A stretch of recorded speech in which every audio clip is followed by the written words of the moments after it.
Hello everyone, welcome back to the channel. আজকের রচনার বিষয় ডক্টর শ্যামাপ্রসাদ মুখোপাধ্যায়। ভূমিকা: বিংশ শতাব্দীর ভারতের ইতিহাসে ডক্টর শ্যামাপ্রসাদ মুখোপাধ্যায় ছিলেন এক জ্ঞানোদ্দীপ্ত সূর্য।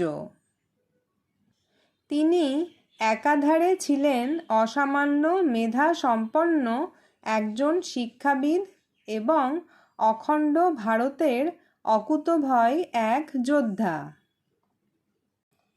দেশভাগের সংকটময় মুহূর্তে পশ্চিমবঙ্গকে রক্ষা করা এবং ভারতের জাতীয় সংহতি বজায় রাখার ক্ষেত্রে তার অসীম সাহস ও দূরদর্শী চিন্তা আজও আমাদের কাছে এক বড় অনুপ্রেরণা। জন্ম ও পরিচয়: 1901 সালের 6 জুলাই অবিভক্ত বাংলার কলকাতায় তিনি জন্মগ্রহণ করেন। তাঁর পিতা ছিলেন বাংলার বাঘ নামে পরিচিত স্যার আশুতোষ মুখোপাধ্যায় এবং মাতা ছিলেন যোগমায়া দেবী।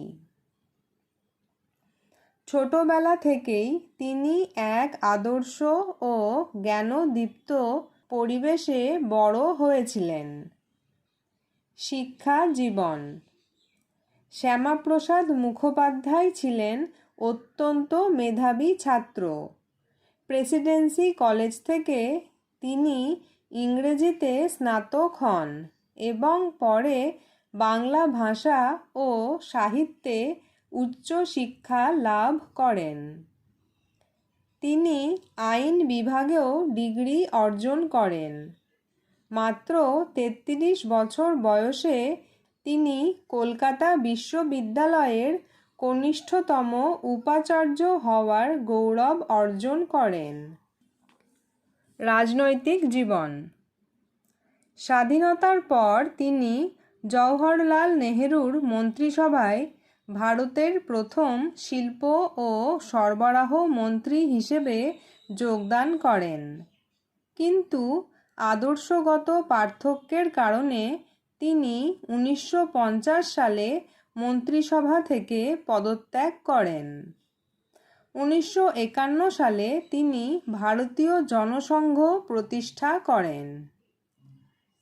বাংলার রক্ষাকর্তা: দেশভাগের সময় পশ্চিমবঙ্গের অস্তিত্ব রক্ষায় তাঁর ভূমিকা ছিল অপরিসীম। তাঁর চেষ্টার ফলেই আজকের পশ্চিমবঙ্গ ভারতের অঙ্গ হয়ে রয়েছে। কাশ্মীর আন্দোলন: ডক্টর মুখোপাধ্যায়ের জীবনের অন্যতম বড় সংগ্রাম ছিল জম্মু ও কাশ্মীরের পূর্ণ অন্তর্ভুক্তিকরণ। তাঁর বিখ্যাত স্লোগান ছিল, এক দেশে দুই বিধান, দুই নিশান, দুই প্রধান চলবে না। তিনি বিশ্বাস করতেন ভারতের মধ্যে কোনো আলাদা নিয়ম বা সংবিধান থাকতে পারে না। মৃত্যু: 1953 সালে বিনা অনুমতিতে কাশ্মীরে প্রবেশ করার সময় তাঁকে গ্রেপ্তার করা হয়।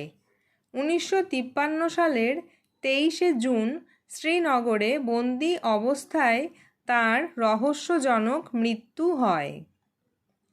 তাঁর এই অকাল মৃত্যু দেশের জন্য এক বিশাল ক্ষতি ছিল। উপসংহার: ডক্টর শ্যামাপ্রসাদ মুখোপাধ্যায় তাঁর বীরত্ব, পাণ্ডিত্য এবং ত্যাগের জন্য চিরস্মরণীয় হয়ে থাকবেন। ভারতের অখণ্ডতা রক্ষা এবং জাতীয়তাবাদের প্রচারে তাঁর অবদান অনস্বীকার্য। আজকের দিনেও তাঁর আদর্শ নতুন প্রজন্মের কাছে প্রেরণার উৎস।